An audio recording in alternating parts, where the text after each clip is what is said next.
I gotta step away.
Well, all sorts of craziness here today. You know what? And it's probably just fine. We're trying to squeeze in a little bit of Tolkien Silmarillion here in an afternoon with some constricted schedules going on. And so I guess we're going to dispense with the intros a little bit. I don't know, but everybody's up on screen. But I mean, everybody wants to see a little bit of intro, like for anti-derivative Jill, which is somewhere here like this.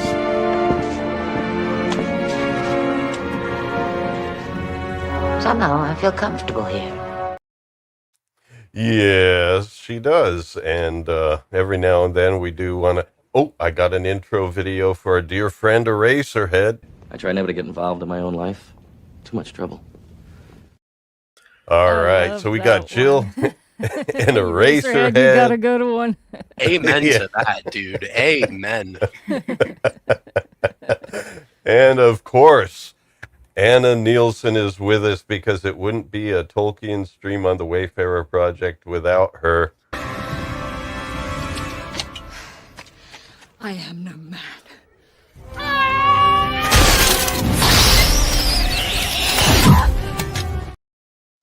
Since we scheduled So this, true.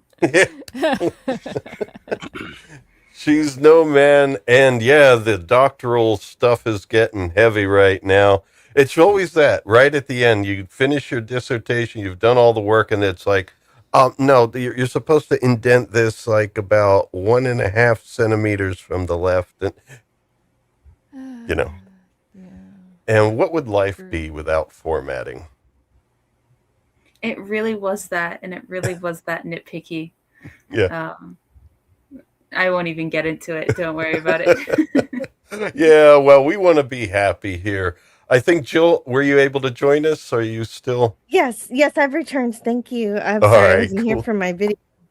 Yeah. Don't worry. It's all crazy here because just as I launched, StreamYard came up with this thing, and it's like, oh no, the Rumble, because last week when I scheduled the stream and had to postpone it, of course, the Rumble thing expires. You have to stream within 24 hours of scheduling it on Rumble, or else it just goes away. So that alert came up, and I'm like, oh, okay, we'll just go without Rumble. So I'm trying to hit the right thing to make sure I don't cancel what I'm doing right now. And so I got Rumble out of there and stuff, but it's been crazy. And then I see, And Anna needs to go into stealth mode there.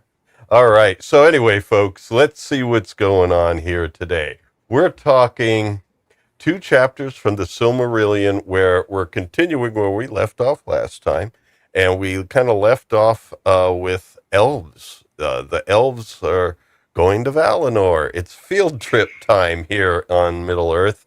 Or at least they're thinking about it. Some people are, some of the elves are saying, no, we're just not going. We like it here.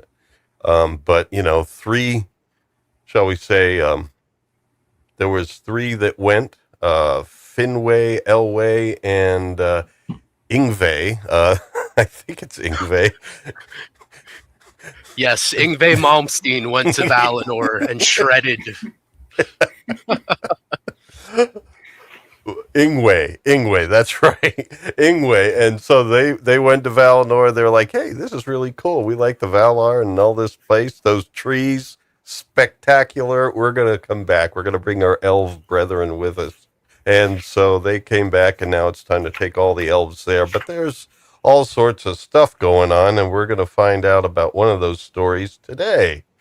We're starting with of Thingol and Melian. And this is our first love story here in the Silmarillion.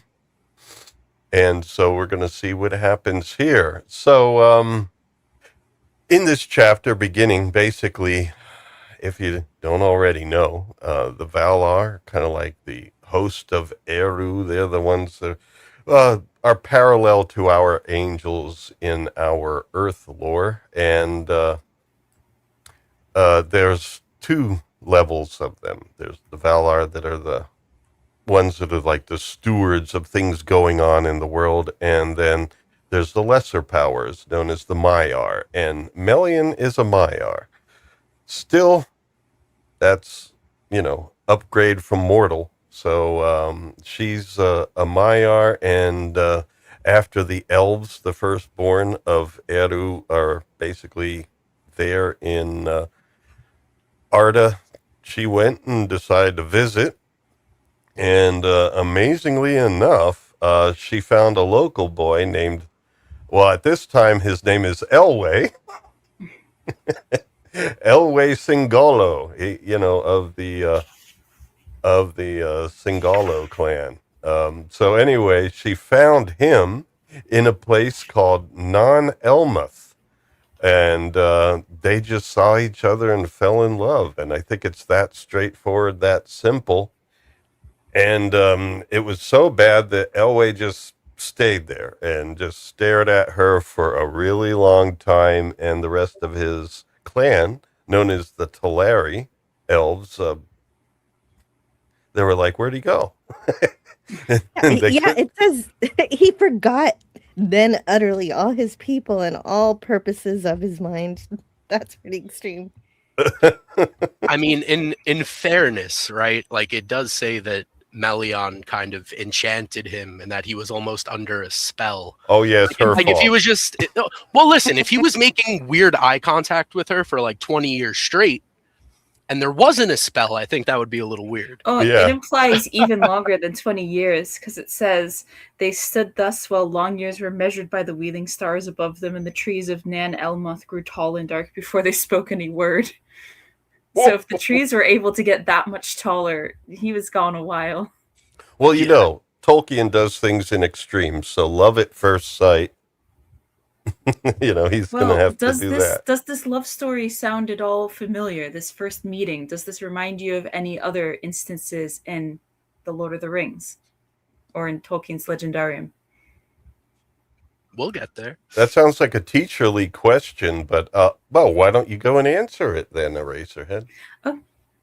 Oh, well, I mean, so this is kind of setting up, like, a relationship that happens later in the Silmarillion, but it also kind of reflects Aragorn and Arwen to a degree. With him, he sees her in the glade and he thinks that she's this beautiful figure from thousands of years past, and then they kind of just stare at each other for a while. And at the time that Aragorn meets Arwen, which is a story I think most people who will be watching are familiar with for sure, because it's paraphrased in the films, he calls out to her Tinuviel, which is one of the nicknames of the character that Eraserhead's alluding to, but Tinuviel also means nightingale. Because of their beautiful song. And you notice that Melian is also associated with nightingales. They're said to follow her and to sing their songs. And it just so happens that Luthien, who is that person in between, is the is related to Melian. Mm-hmm. And then, as far as we can tell, the reason why Tolkien seems to have used the story 3 times in a row for Thingol and Melian, for Beren and Luthien, and then for Aragorn and Arwen is because this was based on an experience of his own. I haven't double checked this, but as I recall, it was while Tolkien was on leave from the Great War, and he was in love with Edith, but was not yet engaged to her. And he went back to see Edith, and they went together into the woods. And there was a time when she danced for him in the woods, and that was such a core memory for Tolkien that he was like, I'm going to make this the pattern of every love story that I write, or at least 3 of the big ones. And so, as far as scholars can tell, these patterns, of course, he didn't meet Edith for the first time in the woods, but he was basing them on the memory and the experience of that time. Wow. Oh, Yeah. that's romantic. Yeah. Well, that is very.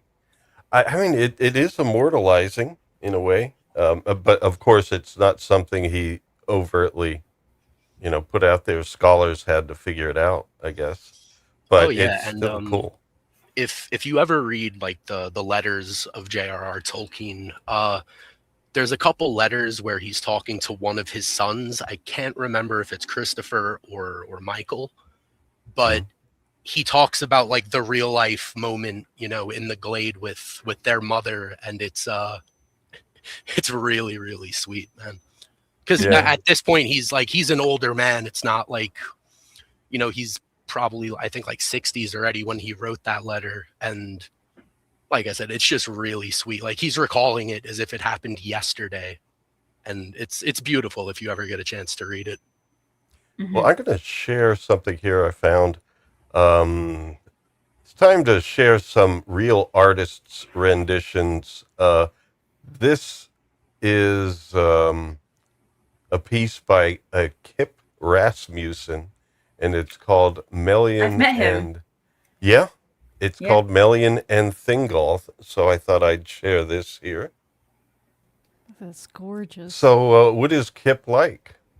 He's a cool dude. I've met him a couple of times at like comic conventions, because at one of the big ones that's local to me, he usually has an art booth, and he's a really fascinating guy to just kind of, I've talked to him before, and I've also just kind of like hovered near his booth and listened to him talk to other people about how he paints his paintings. He's fascinating.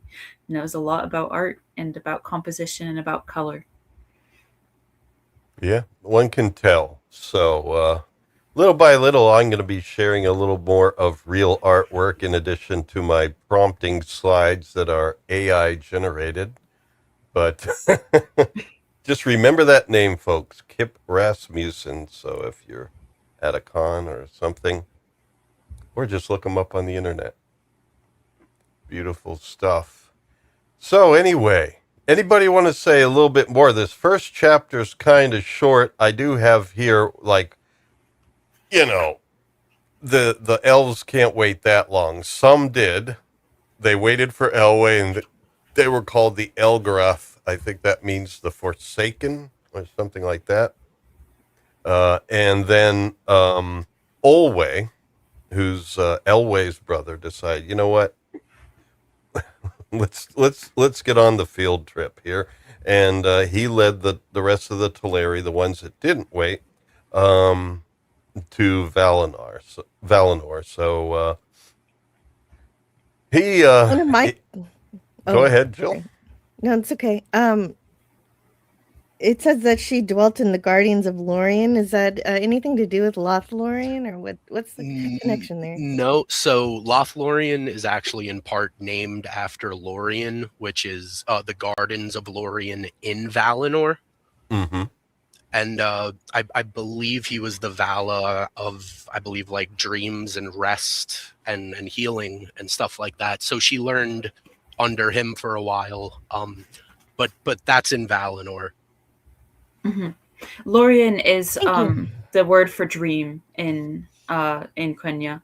And Lothlorien, if I remember, it's dream, like dream blossom or something like that.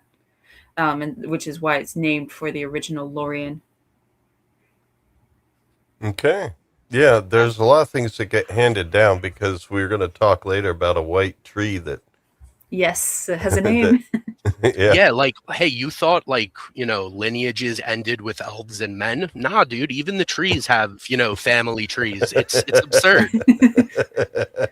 But one of the things I really do love about this short chapter is, Tolkien talks about how beautiful Melian's music was, and he describes it as if, like, everything around her would just stop to listen to what she was singing, as if the water would stop moving and everything just became still because everyone around wanted to hear just how beautiful her music was. Oh, I heard moments when Liza was singing and everyone around was quiet and you could hear a pin drop. Oh, that's sweet. And so Elwë Thingol is now Elwë's new name, which means gray mantle. And basically they had their own place. Now here it says in Menegroth. That's the land or the place of 1,000 caves. So these are elves now, the ones that waited for Elwë Thingol, who was Elwë Thingolo. Singolo means gray mantle in not in Sindarin in Quenya as well. So when it says he was named Elwë Thingol in the tongue of that land, that's talking about that's Tolkien alluding to Sindarin, the language that's developing among the elves who stay. Right, they become the Sindar, so they were the Elgroth, and then now the Sindar. The land of 1,000 caves is Menegroth, which is in Doriath. So, yeah, a bit of a reader's guide here, folks. A lot of stuff. Some people might think, elves and caves, that seems a bit more dwarvish, and just put a pin in that thought. We'll come back to it later. Okay, yep. And of course, I mean, these are AI slides, so it's not going to be great, but it was like, I think Doriath I think that's the word that means like fenced land, or I don't know if it means that, but it was basically like a fenced city. And I'm pretty sure it's probably better fencing arrangements than this, but. Well, we'll get into it later, but I think the fencing around Doriath is more of a magical one than, some wood put up. Well, they had to start somewhere. Yes. I gotcha. And yes, I just pulled up the reference for Doriath, and it is Land of the Fence, Dor-Eath, referring to we'll get to that later. Well, they had to grind up their fencing skills, so you have to start somewhere. Yes, Melian has some powers beyond singing. And so yeah, also the notion of hidden kingdoms that only a few can find is also going to come back later again several times. So put a pin in that thought. I like that this whole chapter is literally just put a pin in that. We'll get back to it. It's all important. Yeah, that comes later. But basically, the Sindar. I'm trying to time-wise put that in to context. I don't know if you want to talk about it now or not. But where, like in the timeline, about when did this get established? Thingol and Melian in Doriath. So Tolkien doesn't have an exact timeline, but as you said, they stood, or like as you pointed out, it was many, many years that they were in Nan Elmoth. And so so many years passed that at that point, all of Thingol's people had either decided to go to Valinor, which we'll talk about in the next chapter, or had decided to settle elsewhere.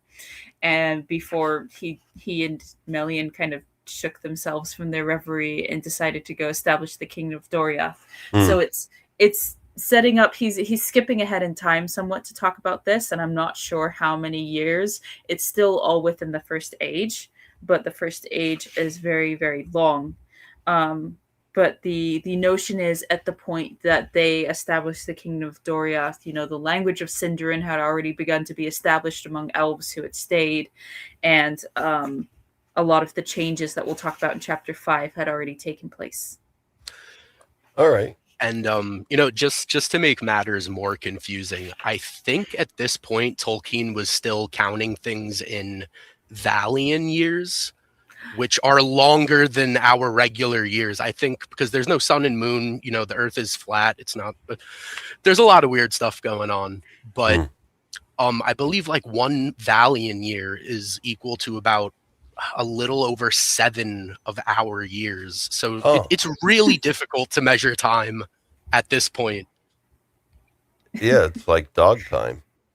Yeah, it's like the inverse of dog years. Except inverse, I think. Yeah, the Valar would count us. Well, that's well, he's about 105 in human years. Okay.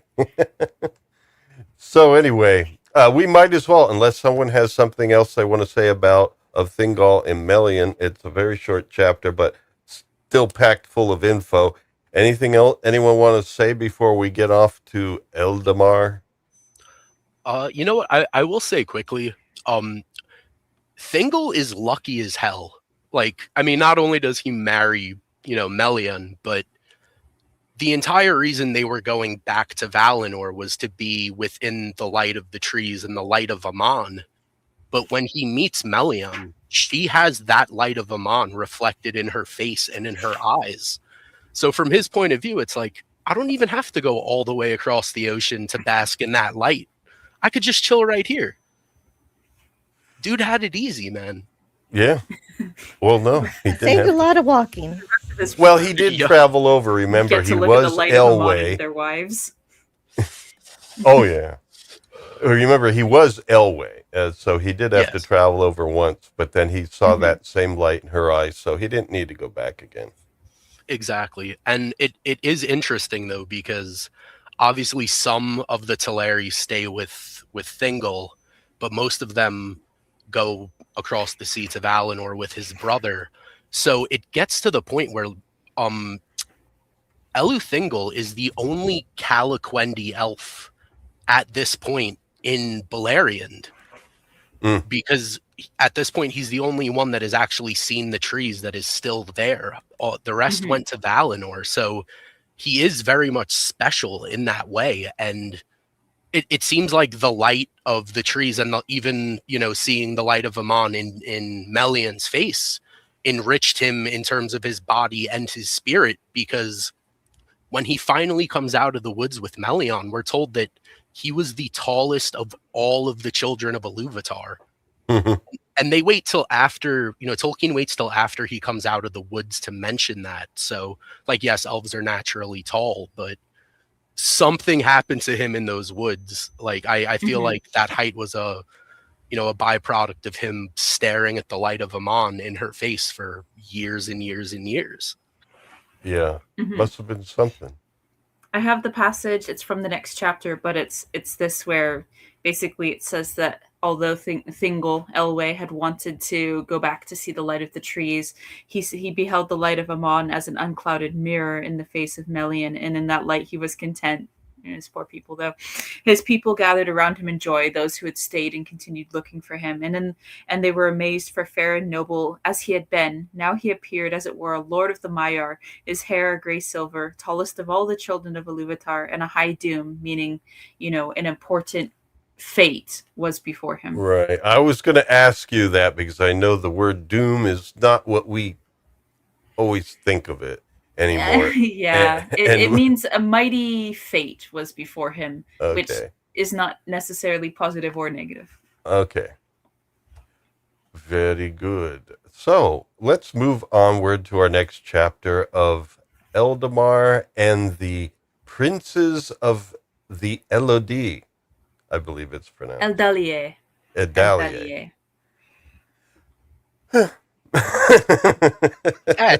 Tomato, man. Close enough.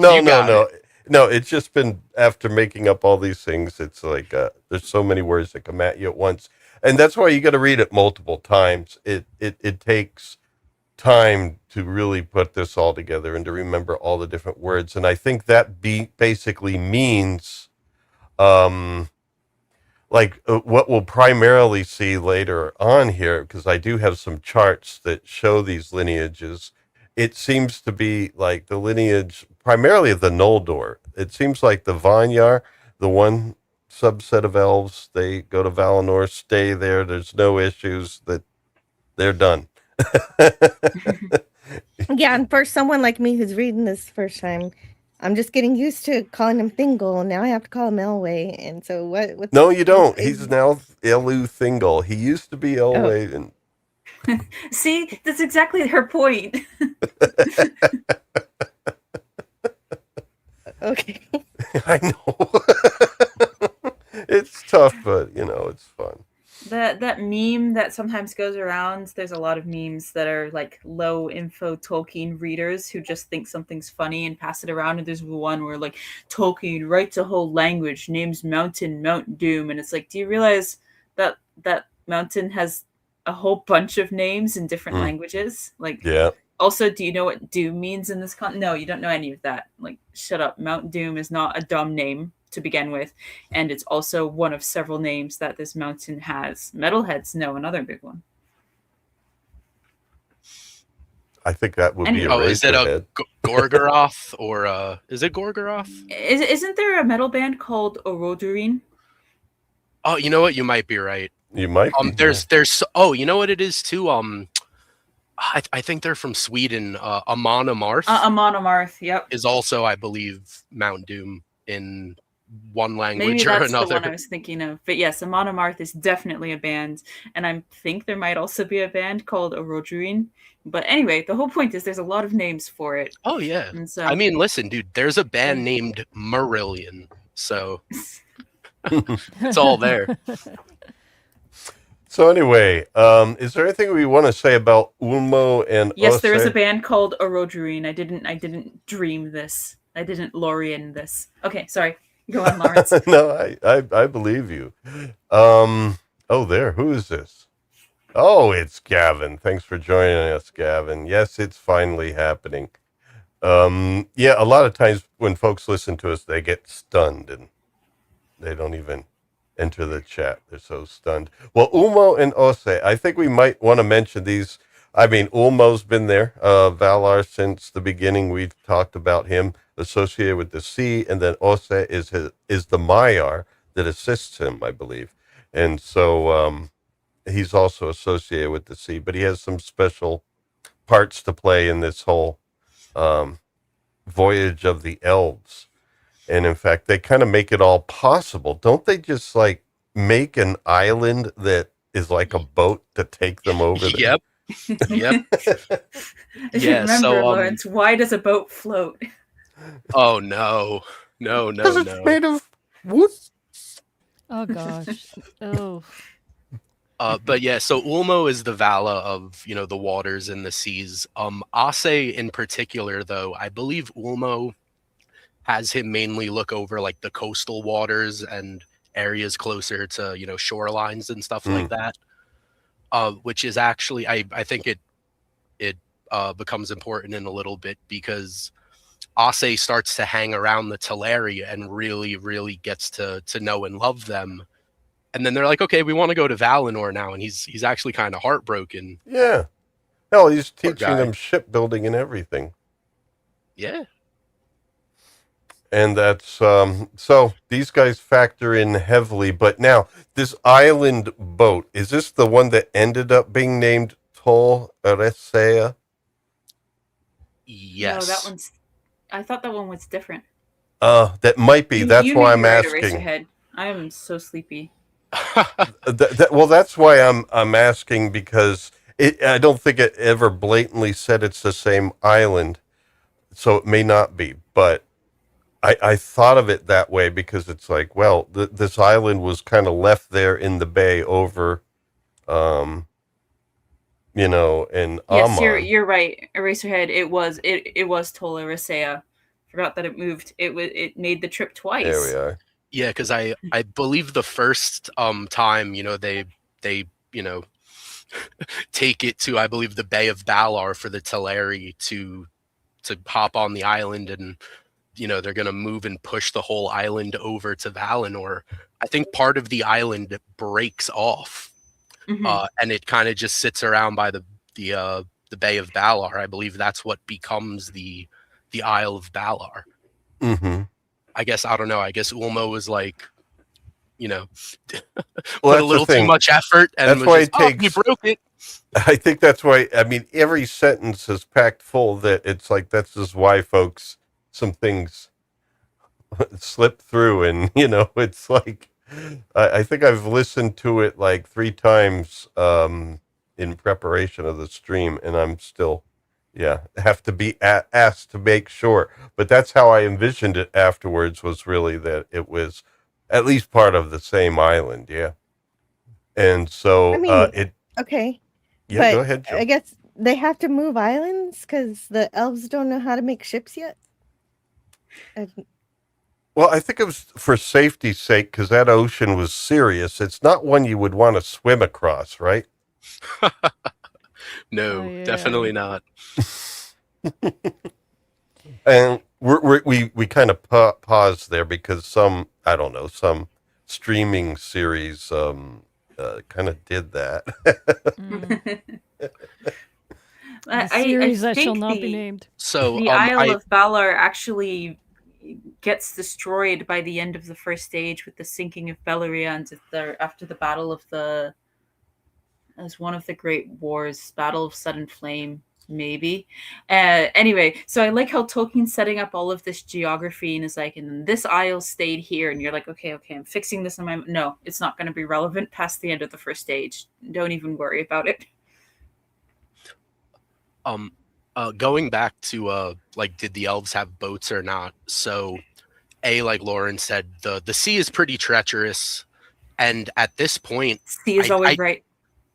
Oh, sure.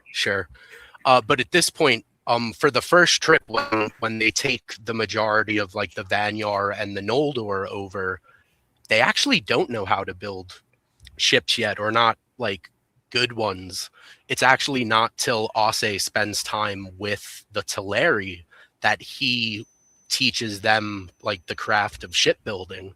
So the Vanyar and the Noldor really didn't have any idea. They were just like, hey, this is a really cool island roller coaster. Let's have some fun.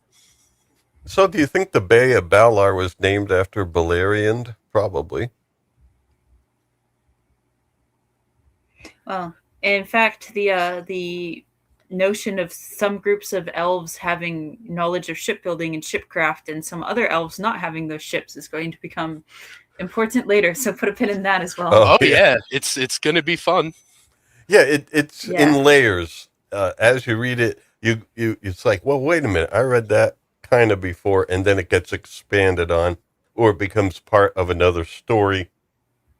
It's in layers. So as we go, things do get known better because it's like, that's ground I've been over before. So it builds and builds. Yeah, Jill? Yeah, that's good because all this island moving, it seems a little destructive. Well, think of it as that lion sea turtle thing in Avatar: The Last Airbender. That's actually what I was thinking of too. Yeah. Yeah, especially with the shape of this thing I have on screen. One thing I think that's neat is that a lot of the elves, when they behold the sea, they look on it for the first time. They have fear of the sea because it's very wide and dark and deep. Oh yeah. And Ulmo actually changes his hearts if he has those horns that were mentioned several chapters back, which have the power to invoke a kind of a sea longing in people that will never leave them. And he plays his horns, and the elves all develop the sea longing, and forever after they want to be near the sea and they want to hear the call of it. And it's actually something that comes back in the Lord of the Rings. is that it's not really in the films, but it's in the books, is that Legolas, being a prince of the woodland realm, has actually never been to the sea and has never heard the sea. And while he's at Gondor fighting, he hears the cry of a gull, and it had been told to him that if he ever heard the cry of a seagull, that he would get that sea longing and he would never again be able to stay in Middle Earth. And so this is something inherent to all elves, even those who were raised far, far from the seas, that they all have this inherent kind of ancestral sea longing that's been placed in them by Ulmo. Yeah, and I believe it was Galadriel who told him that, right? That his heart would kind of change to the sea once he heard. Yeah, great scene. Yes, I'm responding to Jack in our chat there. Yeah, this is heavy material, and so hopefully this series will help folks out in their readings. Now we have some more features of the world coming up. Yeah, there is one called tuna. There's a little accent over the U, so it's not just like the fish, but it's a green hill in Aman. And basically, there's all sorts of features of Aman. The Kayakirye, that's like this pass through the mountains, and this pass through the mountains has the light of the trees shining through it, which is hard to get AI to do. So please, my slides are not accurate. And this light that shines through does shine through this pass through the mountains, and then there's a green hill there called Tuna, and this is where elves decide to build a city, and and then there's all sorts of names there. Some differentiation as we come up. The Vanyar, who follow their High King Ingwe, basically they're the ones that end up living closer to the Valar, and the next division is the Noldor, who most of the writing in the Silmarillion is going to be about them. Because, as we'll see, they have a future in which they come back and get up to all sorts of mischief. But they do live. I mean, they do have a land out there in Aman. But I guess it seemed like, in my reading, it seemed like the Vanyar and the Noldor do have an area that they both kind of live in, but the Vanyar are a little closer to the Valar. At the center of Aman, where they live in Tani Quetel. So I believe, like when they first get to Valinor, both the Vanyar and the Noldor are hanging around the same part. But very early on, the king and queen of the Valar favor the Vanyar a lot. Like right off the bat, they hit it off. They get along wonderfully. The Vanyar they're the chillest elves ever. They really are. But the Noldor are actually favored by Olwë, the craftsman, which is why they learn to craft things under him, and they spend a lot of time with him. Gems. Yeah. But after a while, the Vanyar do start to kind of distance themselves from the Noldor a bit, and basically settle as close to Manwë and Varda as they can. So I guess the difference would be kind of like anybody that felt that Washington in the District of Columbia was like the seat of the Valar. If they felt that way, these would be like people that actually the Vanyar would have lived in the District of Columbia, whereas the Noldor are in Virginia. I guess, or Maryland, too. I was raised in Virginia, a few minutes outside of DC, so I totally get that comparison. I guess that's how we could put it here. And you do the whole people are like, oh, so where are you from? And you're like, oh, Washington D.C. And they're like, DC, and you're like, no, not actually in DC. No one's in DC. Well, there's some people are, but like no one who you're gonna talk to. Yeah. Well, the Vanyar didn't talk to a lot of outsiders. Yeah, go ahead, Jill. You had said to put a pin in the elves exploring the caves, and here they're finding gems and carving them, but they're giving them away. So they're not but I think the connection to Olwë comes up later, but great for you to mention it now, Eraserhead, because that helps. Because it's like they do mention in this, or he does mention in this chapter. I guess I should say they, because Christopher helped, But in this chapter, it mentions how the Noldor do get involved in, finding gems and everything. So it's almost like, isn't this dwarf activity? But it's like, well, not over in Aman, at least. It's something that they do. But you do see, the elves do have this reverence for beautiful gems and stuff, the things that are really rare or really beautiful, and it comes from this. Oh yeah, and like specifically the Noldor, and the beautiful thing that I do think should be pointed out now is that all of these beautiful gems they give away freely, willingly. They're not greedy about it. There's nothing, that's gonna change. But I love this. I love this area where like they first get to Valinor and everything is just bliss. Like it's perfect.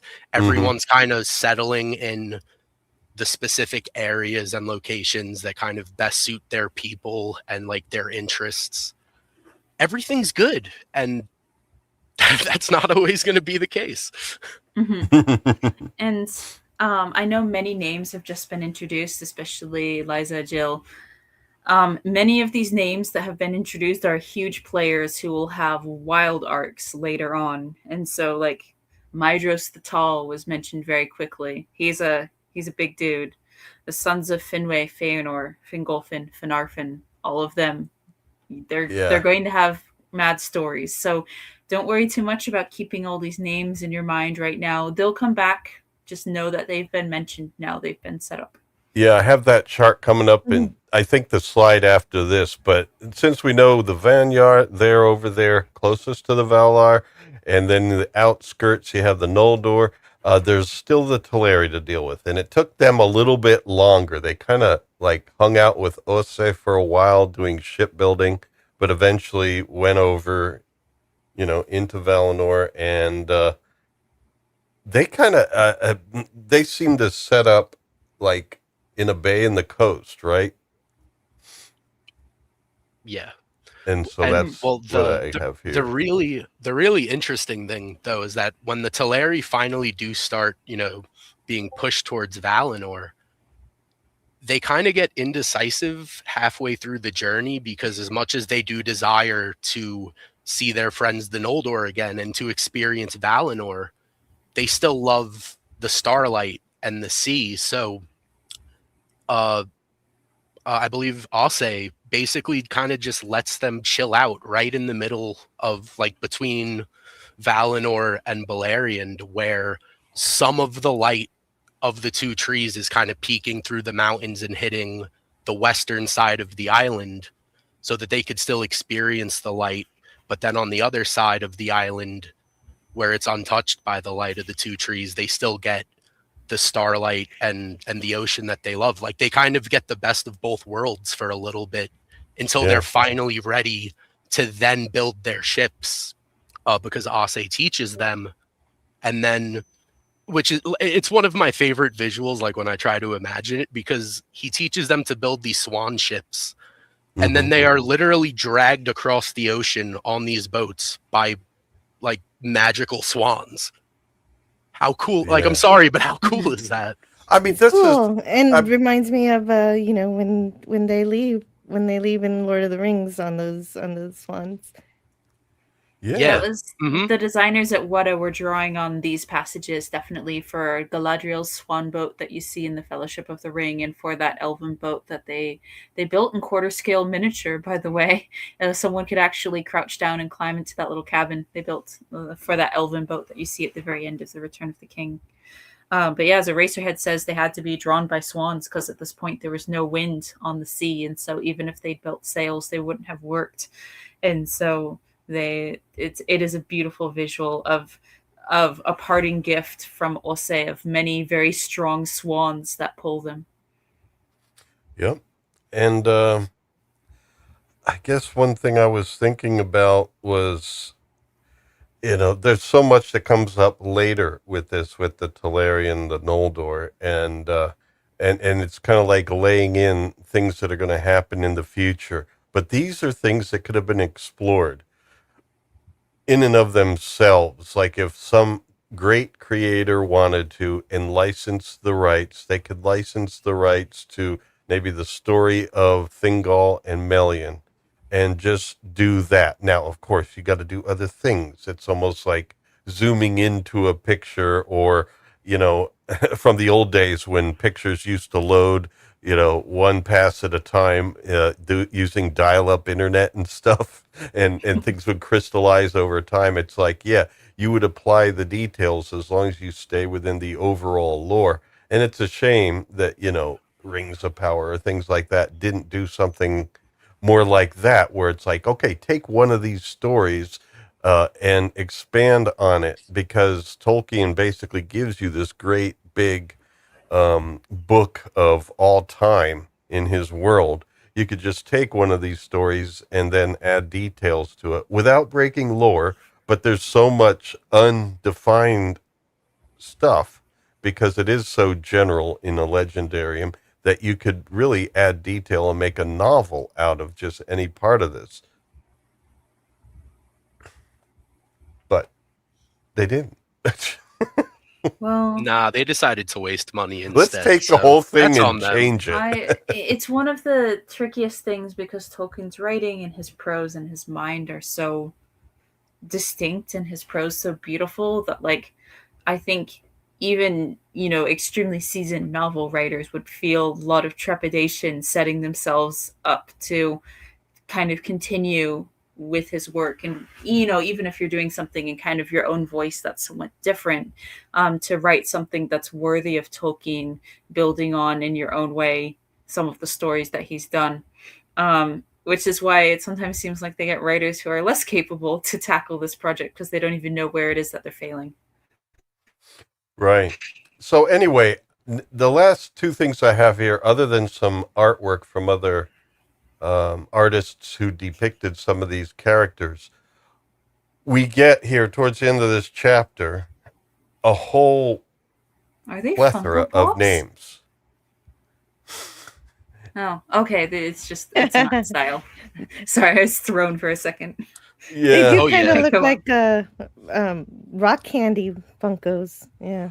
Well, there's so many charts of the lineages of the Noldor here that I decided to put one that was probably the more straightforward, and so it's like easier to look at and kind of see the relationships, although it doesn't need to be memorized, because over the rest of the book you get different stories that line up with these different characters, and so you get to know them a little bit more as time goes on. But here at this point, it kind of lays out a lot of them for you, I guess, so that the names get in your mind, and then as you hear these names repeated, like Fingolfin and Feanor, eventually you really kind of get to know them over time. I don't know. I'm going to leave it up to you guys. Is there something people want to talk about with these lineages, or is there any that stand out to you at this point? Well, I mean, they all they all kind of stand out because the problem with this chapter is that, like you said, he's really just giving us the names now, just so we kind of get them in our mind. And like starting from the very next chapter, it becomes much more narrative and things start to kind of connect and move along. But I get that it's really difficult to kind of wrap your head for the first time around all of the names. And I think one of the things that doesn't help is that there's not really a lot of descriptions of characters. Like, we kind of just have to go off of Noldor generally have darker hair. Mm-hmm. The Vanyar more golden, but like he doesn't really tell us, physical descriptions of characters or what they wear. So it is a little difficult at times, but I do believe there are a couple passages in the Unfinished Tales where he actually does give physical descriptions. And I know it's kind of difficult to bounce around books, but it does kind of help a little bit. This part of the chapter reminds me of the beginning of the Bible, where we get all this person begat that person, and this person begat that person. Kind of, yeah. And and then I'm just like, okay, I don't know any of these people. And then Galadriel. Yeah. And you're like, wait a second, I know that lady. And so it's a little treat for you at the end after all of these names. Well, we do have some more artist depictions here. Let's see here. This Ooh, that's Fëanor. Is that Fëanor? That looks like That's Fëanor, yeah. Yeah. When That's Fëanor. he's Let known me to get have the dark artist's hair, name. but when artists depict him, you can always tell because he's got a look in his eyes. This is one name. It seems to be Venlian. So it's an artist that uses one name. So Venlian. This is a depiction of Fëanor. Now Fëanor becomes, I think, isn't it the next chapter coming up where we learn a lot about Fëanor? But yes, sir. because And not the just in the next Silmarillion chapter, has, he'll be around a while. yeah. So the Silmarillion wouldn't be the Silmarillion without Fëanor. And they're like, it's mainly just information and names in this chapter, but you still get like little bits of information outside of just names that at least make you like wonder where the story's gonna go. Because we're told that Finwë, the father of Fëanor, had 3 sons, but with 2 different mothers. Fëanor's mother was Miriel, and I believe Fingolfin and Finarfin's was Indis, who was actually a Vanyar woman. So it kind of makes you wonder, like, what happened? Like, why? Is it normal for elves to have 2 wives? Is it like some weird Centauri thing, or like does something happen? Fëanor had something happen to Fëanor's mother when he was born. Oh, no, I know, but I'm saying, like, when We'll you get just to read it. that one line, like, it does make you wonder, like, I never really thought about that. That's something Liza was talking about last night, that the elves tend to be very dedicated. They find their partner and that's it. Yeah. And well, one of the other things too is that like elves really aren't known for having many kids. When they have children, it's, like 1 to 3. And then Fëanor has like 7. Dude, pick up another hobby, craft a sword or something. Give your wife a break. I mean, I know you're immortal, but god damn, dude. Well, all his kids did important stuff. Another one, to that point, it says in the chapter, Finwë was king of the Noldor, and then goes through a whole bunch of names. And then we get mentioned, or it gets mentioned to us. Where is it? Hold on, there was a line. We're patient. Here we go. The sons of Fingolfin and Finarfin, who was afterwards king of the Noldor in the north of the world. And you're like, wait a second. I thought Finwë was the king of the Noldor, and he's immortal. Did something happen to Finwë? Why would someone else become king of the Noldor? It's strange. So it hints that things are not all well, and that stuff is going to happen. And then here we have another artist depiction. This is, I guess you all can guess. I mean, I don't want to spoil nothing for Jill, because I know what it is, but okay, all I'm going to say is that Sauron? No. Okay. And the guy in front, his name starts with an F, as they all do. Yeah, this is something to look forward to, Jill. Melkor? This is Fingolfin and Morgoth. which is Oh my God. another Such a name cool for episode. Melkor. Oh, Fingolfin is one of my favorites. It's this right here is my favorite part of the Silmarillion. It is hands down the most like mythologically badass moments where like I remember reading this for the first time, and like we're getting way ahead of ourselves here. I don't want to spoil much, but like I finished the chapter. I had to just put the book down for 5 minutes and just like breathe. Like it was true. Like it was Yeah. awesome. It's one of those things that's just so epic. Like you kind of feel like any type of on-screen adaptation would not do it right. Like they might make it look good. Like it would be fantasy, but it wouldn't be mythology, which is what Tolkien I feel like was more going for with the Silmarillion. Yeah. Mhm. But yeah, I decided to put some of these in because otherwise it's just a list of names, and so might as well put some Was artistry this also to the an names. artist's rendition here? Yeah, this is Javier Colette. It's called Fingolfin and Morgoth.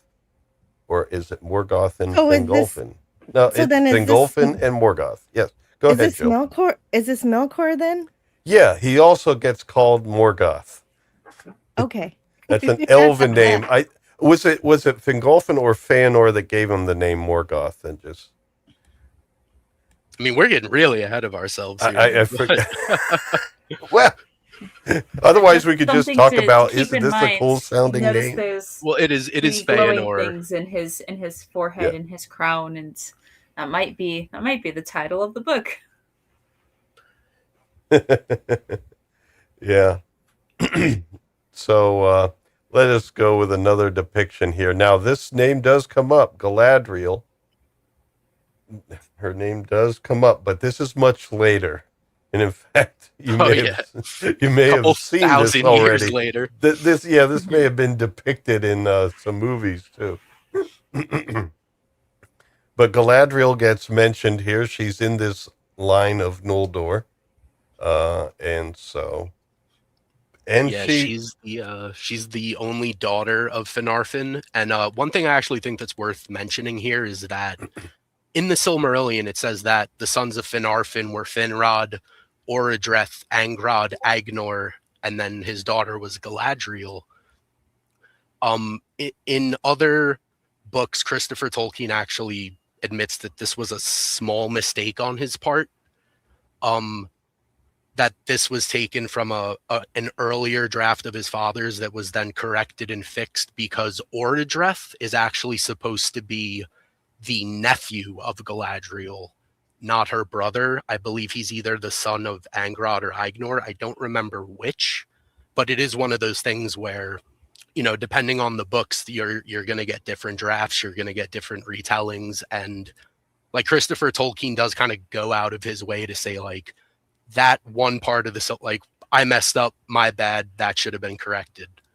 So it is confusing because there's so much information you have to absorb already, and then some of it's like, oh no, actually this is a mistake, but it doesn't matter that much. But like I said, Christopher really stresses that his father's intent was for Orodreth to be the nephew of Galadriel, not her brother. Mm-hmm. Well, He wasn't cool enough to be the brother. Well, this is a depiction of Galadriel and her mirror, which you've seen in The Lord of the Rings, but the artist is Greg Hildebrandt. I wanted to get that in there. So go ahead. You were about to say something there, Anna. Oh, just that the amount of material that Christopher Tolkien had to go through is incredible. So I salute all his efforts, and I appreciate any efforts, like all the efforts he's made to clear up any possible little recording mistakes in the future. And it's kind of interesting because this is exactly the sort of thing that happens in real histories with real recordings and names, is that it can be unclear, and like, you know, the lines of pre-Norman kings in the UK or something, like who sometimes it's unclear who was actually the father of whom or who was the son of whom, and there are a couple options, or a certain king, like you might be like Aethelfrith might have had 4 or 5 brothers, but the chroniclers aren't sure and 2 things disagree. And I like how we're getting this kind of process in real time, within, within the lifespan of two men, of a father and son, working out the chronology of all of these histories. Anyway, I think it's really neat that this happens. I don't mind that there are small errors that have come into it. I appreciate Christopher Tolkien pointing them out and striving to fix them as well. One other thing I really like is that the Noldor, it's mentioned that great was their knowledge and skill, yet even greater was their thirst for more knowledge, and in many things they surpassed their teachers. They were changeful in speech, for they had a great love of words and sought ever to find names more fit for all things that they knew or imagined. So the Noldor, I like how Tolkien writes them as linguists who like to give 2 or 3 or 4 names to something to just capture the essence of it perfectly. Oh, they're like him. Just a little, yeah. For real, for real. And the other thing there is that, remember, like at this point, they're in Valinor. They're being taught by Olwë, by Maiar that serve under Olwë, and we're being told that they surpassed their teachers in skill. These are Ainur that sang the universe into creation. Yeah. And you surpass them in skill. That it's crazy to think about. Well, that must have been Eru's plan. Also, spoilers. What a chart. Thanks, Valinor. Yeah, I put this in because it's a little bit more clear. Suicide a la Padme Amidala. Sometimes you just lose the will to keep on keeping on, I suppose. Yeah. But here we can see up in the upper left is Muriel, and and Finwë, and of course the High King of the Noldor, at least to start, and then we have under that Fëanor. So, and then Fëanor has a bunch of kids there, a whole bunch. But only one of them had an offspring of import, I guess. And I'm trying to see that the font is making it difficult as I zoom in here. Is that Curse? Are you looking at Celebrimbor, his grandson? Yeah, I know the son, but the father of Celebrimbor, I can't. Oh, Curufin. Curufin. Yeah, Curufin. Who I believe was, I believe it's stated that of all of Fëanor's sons, he was basically Fëanor's favorite and like the most akin to his dad, the most like him. But, and once again, not to get ahead too much, but I feel like it shows like how it shows that Fëanor is a bad judge of character when his favorite son is Curufin, because he's not the greatest guy down the road. He really isn't. The way he's introduced here in this chapter is Curufin the Crafty, who inherited most of his father's skill of hand. And I'm certain that Tolkien used that word crafty deliberately for the double meaning. Yeah. Sorry, Razorhead, go on. Well, it's part of the line. We have Fëanor at the top, who I promise folks, we're going to learn about Fëanor coming up, but just, something to put another pin in is there's something not exactly right there. Although towards the end of his life, he tries to make it right. But, we have Fëanor. But the thing is, but he's a bit of a crafty person. But Celebrimbor is also a bit crafty. So he's of that line. And it just shows that, like, the whole line is just kind of doomed to create, gems or great things that kind of cause a lot of issues. Aulian beauty. Now, is there anyone we want to cover here under Finwë of the other two? The Fingolfin line? There's a number of cool people here who will have, like, Aredhil is mentioned in this chapter, and she will have a major part later on in these parts about Gondolin. So keep those in mind. Erendil is a very important figure later on, and Elwë. connected very closely to characters that people are very familiar with. There's quite a few. It's just we don't want to get ahead of ourselves too much. Yeah, I know. It's like, what do Um, we do with the rest of this chapter? Well, I guess we can't much until we get into it. He like lays out the names, and then I'm just wondering, why are these at the top, like to the right of Finwë? No, not Finwë. Yeah, it's Finwë. To the right of Finwë. Why are those grayed out? Oh, it's really small, but there's a note. Indus and Finarfin never left Aman, so I think the notion is that they're still there in Aman, undying. Oh, they stayed there with the Vanyar. Oh, I had to step away for a minute, and now I'm looking at this chart, and it says murdered by. Look at all this murder that's going on. Yeah, there's some spoilers, and you're like, wait, just don't look at dwarf? that one Werewolf? little part. What? Well, But you know and what? also, did we talk about how they built houses out of pearl? Speaking of gems and Oh well, fine that things. was the Telari that eventually settle in Alquilande. They build like mansions and entire buildings made out of pearls. And I think the other detail is that because they're good friends with the Noldor, a lot of the gems that the Noldor were giving out to their friends, they decorated by putting them on their beaches and in the sand. And I would kill to see Alquilande. It's one of those locations in Arda where like I'm not even a beach person, but I would do anything to like for it to be real. Yeah, the color coding for old age, there's not as many of those. Oh, there's a lucky one there. But old age for an elf, that's interesting. We'll get back to that as well. Well, one thing I think that's it's worth pointing out though is that the sons of Fingolfin are Fingon and Turgon, who both become absolutely incredible characters, and his daughter Arethel. Not she becomes more important a bit later in the Silmarillion, but I've always kind of loved her as a character.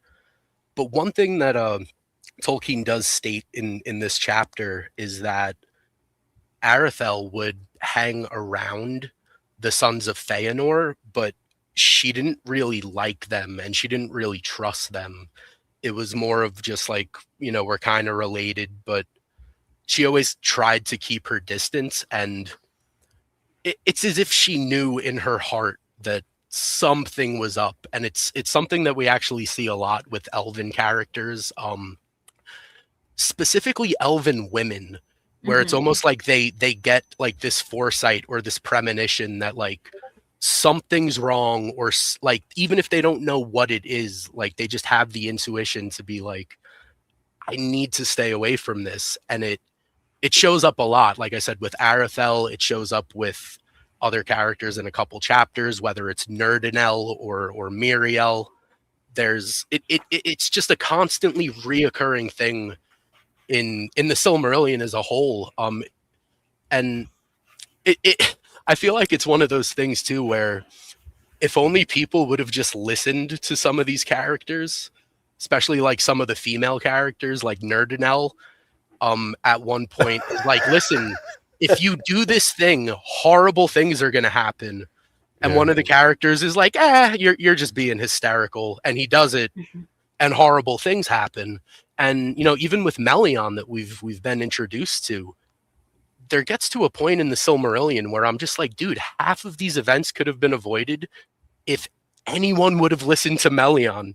Yep. Like she was right the entire time, and you were either too prideful or just didn't listen or whatever it was. But like, there's so many times where female elven characters are warning people, and the men are just like, nah, we got this. We could take on a Vala by ourselves. We got this. We're fine. The most famous example would probably be Galadriel towards her uncle Feanor later on, which again is an episode that's referenced indirectly. Oh yeah, I remember. In the Lord of the Rings. Didn't she say to him, "You don't know what I know, or you haven't seen what I've seen"? Oh my God! So, but actually, yes, Sorry to cut you off. My bad. I think the specific thing you're talking about though is actually found in the Unfinished Tales. Like it's briefly mentioned here in the Silmarillion, but if you're talking about the locks of hair incident, I believe that actually is in the Unfinished Tales. Is that not in this? I thought it was here that because she perceives a darkness in Feanor's heart that causes her not to trust him. I think it's mentioned that she perceives a darkness, but I think the full story of the 3 hairs and him going to her 3 times, maybe it's expanded in the Unfinished Tales and it's only like mentioned briefly here. But if you want like a fuller, detailed event, you can find it in the Unfinished Tales, I believe. I could be wrong, grain of salt here, but I'll check it later. I haven't been reading ahead. Been a little swamped. Gotcha. Yeah. Also, I did want to point out, I did drop a link in the chat there. Anybody who's interested in maybe giving the Silmarillion a try, we're still towards the beginning stages, and it would be fun for folks to read along with us and join in the discussions. And if you want to help support the channel, I do have a link there to some. To Amazon, of course, but they're the only ones that work with creators as small as me. But it's basically you could buy the hardback book, the paperback, or a Kindle or audiobook, and it does help a little bit with the channel, even though it costs the same to you. So use that link if you're interested in picking up a copy of the Silmarillion. But yeah, anyone that already has a copy, now's the time to reread it and join in the discussion with us. Rights. Everyone's impressed when you say you've read the Silmarillion. You can work it into every conversation. You can really just mog other people by saying, well, have you read the Silmarillion? I'm kind of joking, but it's a bit of a meme online to in Lord of the Rings spaces to just comment, looks like someone hasn't read the Silmarillion, facetiously, of course. But you can play that card on other people and just be like, if you want to get into some, hasn't read the Silmarillion. If you want to up your geek maxing game, geek maxing, book maxing, it's great to just throw people off too, because like a week or two ago I was talking to someone who was a Tolkien fan briefly, and he was like, "Oh, who's your favorite character?" And I was like, "Fingolfin," and he just looked at me like he had no idea who I was talking about. So I was like, you've only seen the movies. I can't believe Liza just said book maxing. I like that. Book maxing. Well, what is nerddom if not a competition with everyone else to prove yourself the best, Well, it's not fun otherwise. Oh, people. I'm kidding. We welcome everyone here. I'm the nerd whisperer. I'm here to help. Look, common people just got bookmarked by everybody in the... Common people? Common people is here. Hey, thanks for joining us, Common. He doesn't read. Who are you kidding? Who else doesn't read? It's the writers of Rings of Power. Oh boy. Maybe the season 3 will be amazing. We'll know in a couple months. Maybe they've really turned things around and they've really carefully read the source material, and their writing is closer to something how do you fix what humans would write, How do you fix what they already did? Does Galadriel wake up from a dream and realize it didn't really happen? Oh, yep. Speaking of, you alluded to the name of a tree earlier, Lawrence. There will be a character in the appearing in the 3rd season who's named for that tree, or who has the same name as the tree, rather. Well, here's the thing. What is the first tree's name? I read it last night and I forgot it already. The first white tree from Valinor. There's a T and then the other one. I forgot. I've completely blanked. It's the one that's the ancestor of Nimloth. It starts with a G. Yeah, Nimloth I remember. I believe it's Galathylion or something like that. There you go. Yeah. Yes, that's the one. That brought it back. Yeah, Galathylion. It was named in the Sindarin tongue. Like a lesser image of Telperion, save that it did not give light of its own being. It had many seedlings, which, again, Eraser had mentioned earlier about the family trees having trees. There are 7 or 8 trees that are mentioned. There are two of these trees in. There's one in Aman, I think. One or two in Numenor, and then at least four are mentioned of the trees of Gondor, which the White Tree of Gondor is descendants of this tree. Yeah, that's Nimloth, right? Yeah, Nimloth is the one that was eventually chopped down. Poor thing. Oh.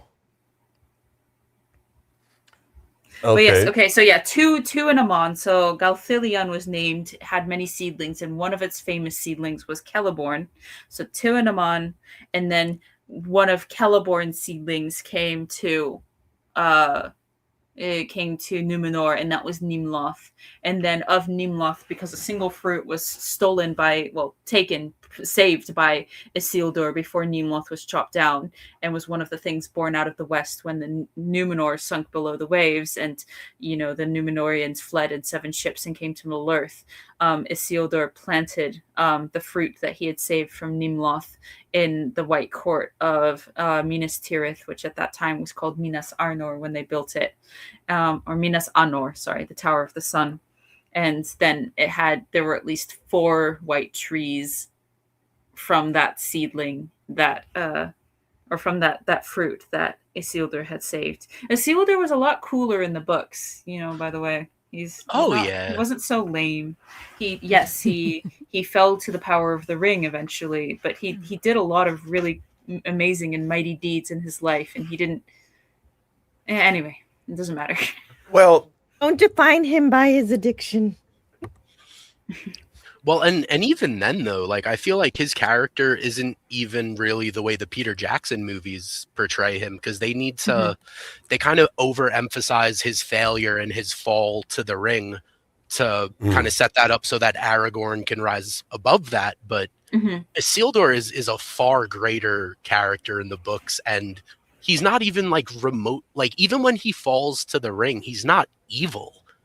It's more that like the ring takes a toll on him, like emotionally, but he's never really doing anything heinous. It doesn't corrupt him to the point where he's evil. It just takes a toll on his body and his soul. Yeah, it's like same thing with Boromir. Boromir was still redeemable. That's what the ring does to you. Yeah. And the notion is that Isildur takes the ring not of his own desire to keep it for himself, but of a desire to keep it as a weapon to protect the White City. But of course he fails in this because the ring cannot be used in that way, and it wasn't something that he'd understood. Well, and even before that, though, like Tolkien states that he took the ring as Weregild, as basically a trophy. Like, he didn't even have ill intentions originally. It was just like, this is our trophy that we have defeated the enemy. It wasn't till, it hangs around him for a while that he notices things. But wow, we're getting so ahead of ourselves. Well, yeah, it doesn't matter what your intentions are with the ring. It's always going to turn towards evil. Yeah. No, I know, but like there are evil. No, absolutely. It's just like there are moments where I feel like the Jackson movies kind of make him out to be a little worse than he actually was, when that just wasn't the case. Yeah, and like you said, that was in the service of Aragorn's character. That was something that Fran Welsh and Philippa Boyens had identified early on as like Aragorn. They'd gone through and writing. I remember writing, and they've been like, okay, here's Tolkien's work. We're adapting this. We're going to have to simplify storylines. We're going to have to change things. One of the first things they did was identify primary characters and primary themes and threads that they wanted to follow. And some things like Arwen, who only appears in like 8 pages total of The Lord of the Rings, they wanted to elevate to a higher status. And they were like, how can we do this in this way and tie the story that we'd want to have with her? How can we tie her into Aragorn's story or into Frodo's story more closely? And so in the case of Aragorn, they were like, we want to have him, because Aragorn in the books is a man further along in his arc and his self-assurance and his, of who he is as as the future king. And they wanted to have, in the film version, which I think works for film as a storytelling medium, they wanted to have him more unsure of himself and still struggling to come to grips with his heritage. And one of the things that causes him to struggle with his heritage is the knowledge that he is descended from Isildur, who they wanted to play up that Isildur had fall into the wing that Isildur had expressed this weakness, and they wanted that to be a source of insecurity for Aragorn. And you understand all of it, and it makes perfect sense, and it works in the visual medium of storytelling, but somewhat to the detriment of poor Isildur, who did many, many great things in his life. Well, it could be seen as an insecurity, but also seen as a good lesson for him, not to repeat. Even if you had a good idea for this thing, you're not going to be able to control it. And I just forgot. Oh yeah, I'm also glad that I loved the expansion of Arwen, and I'm really glad they did not put her in Helm's Deep. That's an aside. Yes. Oh my god, yeah. There were so many I've seen the message boards from back in the day.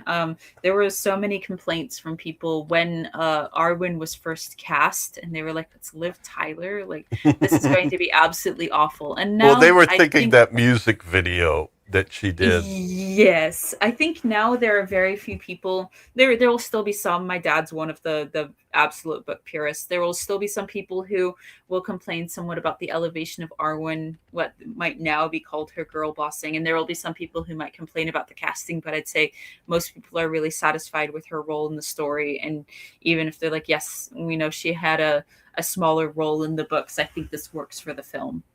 She's never there to supplant any major male characters except for perhaps one Glorfindel, which again, from an adaptation perspective, you can understand why Glorfindel was pulled from the movie, because the immediate obvious question would be like, this Glorfindel's guy's he's awesome. Why doesn't he join the Fellowship? The Fellowship, this is the most important mission in Middle Earth. Why not have Glorfindel join?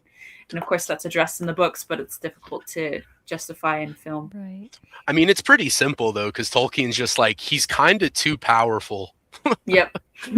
Like Sauron will sense his spirit. But I can understand why they were like, let's have a character that we can use later on in the story as well, and who we can connect to one of our major characters. Then let's have this character take Frodo to the Ford, rather than having a completely unconnected character who comes into the narrative and is like, must go, my people need me. And besides, it's fine anyway, because you read the Silmarillion and you learn about all the awesome stuff Glorfindel did anyway. Yes. Like, honestly, saving Frodo at the Fords of Bruinen is like one of the more like easygoing things he kind of had to deal with. Mm-hmm.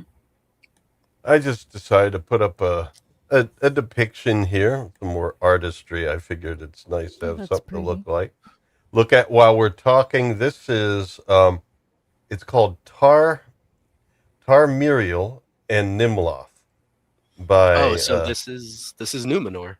Okay. Yes, far into the future. By Juliana Pino, Pinho. Obviously just two-tone, but in Pinho. its simplicity. That's a Portuguese name. Oh. Pinho. I wonder, Brazilian or Portuguese? Probably Juliana Pinho. Or the rare Japanese, Portuguese folks that you've been meeting? Wouldn't it have been cool if Peter Jackson were able to produce a part of the Silmarillion, the redemption of Isildur, kind of to redeem that character? Okay, this might sound like a crazy statement. I don't know if I'd actually want Peter Jackson handling the Silmarillion. Like, don't get me wrong, did a great job with The Lord of the Rings, did a job with The Hobbit, but The Hobbit, the stories in the Silmarillion, I think, are kind of just a different. I feel like at times they're a different entity, and like, don't get me wrong, I feel like, because I do think he handles like the romance in Lord of the Rings fairly well. Maybe he could tackle Beren and Luthien and do that fairly well, but I feel like other tales, like, not that I think he would do a bad job by any means, but I feel like there are probably other people at this point that would be able to handle it. And as much as I love the dude, Lord of the Rings was 20-something years ago. Like, I don't know about the whole thing. That's what I was saying earlier, is you could just do, I think, do a story from it, because that's where you have space already left for you to Oh put yeah, in details.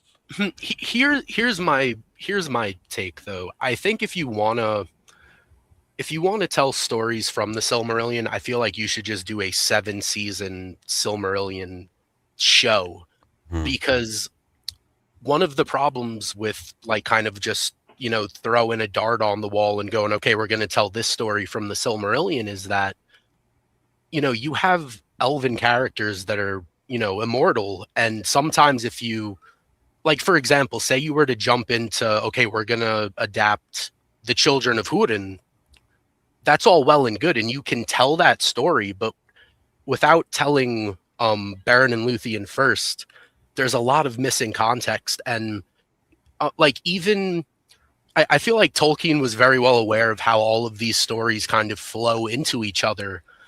Even like one of the Valar isn't her name like Vaire, who like weaves like stories together and weaves the great tapestry of Arda.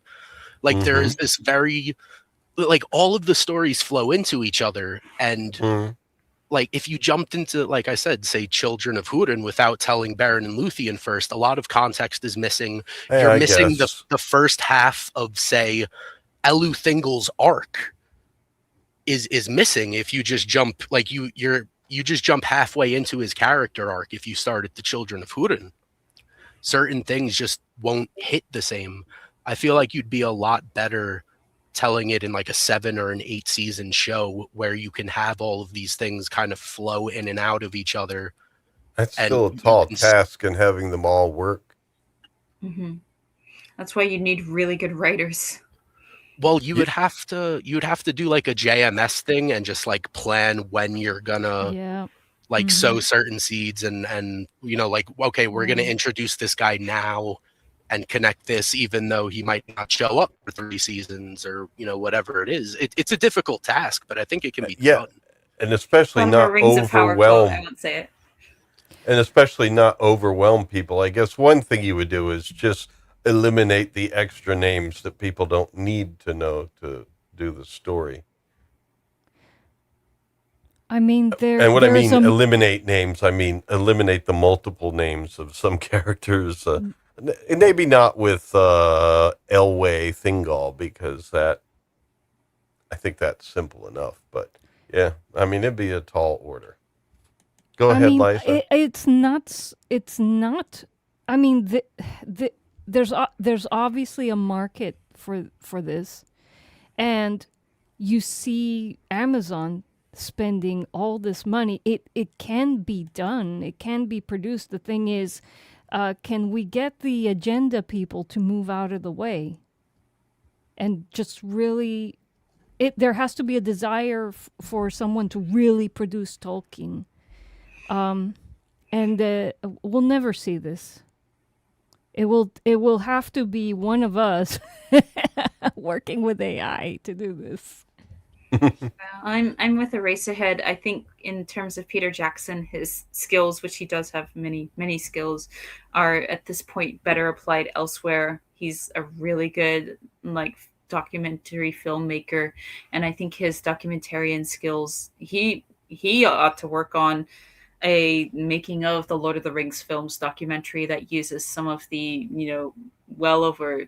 thousands of hours of footage, behind the scenes footage that he has access to. It's all there, it all exists, and he loves working with footage that already exists to put together really, really good documentaries. His last 2 documentaries, the one on the Beatles and then They Shall Not Grow Old, which is a World War I documentary, are both excellent, and I recommend them. And we'd love to see one of the making of the films that kind of shows the best film trilogy of all time. How did it come together? What was rather than the really sanitized behind the scenes footage that we get nowadays for a lot of films, where it just shows everything is lovey-dovey and awesome and fantastic, and you're like, I know productions aren't like that. I'd actually like to see some of the things that you guys went through, and especially even more talking about the process of adapting book to film. But anyway, Lawrence, I'm so sorry. I do have to take off a little bit early today. All right. Well, I think we are going to conclude the stream, because I know Liza has a number of things she needs to do. And I think we're at the point where we've covered these chapters pretty well. So is there any final thoughts people want to say? I think maybe we should let Jill announce what's coming up this week on her channel, and then we'll do a short farewell sign off. Well, I just want to thank you for having me on to talk about this. First time read for me, and it's really great to have people on the panel who really know what they're talking about. It's super, super fun for me. Yeah, I've got a channel tomorrow. I'm going to continue my reviews of the Twilight Zone. Yay! I'll be there. What's the name of it? Something of Thinking of Cliffordville or something like that. Yeah, yeah. No, it's a really good one. But we saw it last week after the one we did last week. It is a bit of a time travel thing, a little bit of devilry in there. Yep. And on Friday, go ahead. If anyone wants to see some pretty devil women, it's got one. Ooh, yeah, a devil Catwoman. Okay, so also on Friday, we've got our continuation of celebrating the bridge crew of the Enterprise, the original 1701, no bloody A, B, C, or D. And we've got Grace Lee Whitney for this month. And so we're gonna discover more about her and continue. Okay, so I think we're gonna sign off now, folks. We'll let you know. Just keep make sure you're subscribed to the channel. And have that notification bell rung so you know when we're streaming again. We do this time slot Mondays, 4 p.m. Eastern. It's not every week, but we're going to see what the next one's going to be. It might be 1 week, might be 2 weeks. We'll see, but just stay tuned. So I guess that's it, folks, right? We got to get Anna out of here. Anna, you could drop off if you need to. All right, cheers. See y'all later. All right, ciao. Cheers. All right. All right, so I guess that's it, folks, right? Yeah, I can't wait for the next stream because starting from the next chapter, things really, really do get kind of busy and, more narrative driven and not just here's a bunch of names and information. So I can't wait. Well, I understand that these chapters were very much setups that will be paid off later at some point. So I get it. And that's the way this is written. It's like you get to know the names little by little, just like the coming of the elves was foretold in the book a few times before we got there, and it actually happened. Yeah, just a couple. And I think I have the best people to help me unpack it. So thank you. Oh, thank you very much. All right, folks. So we'll see you next time, and until then, I don't know. Enjoy yourselves, I guess. All right. Take care.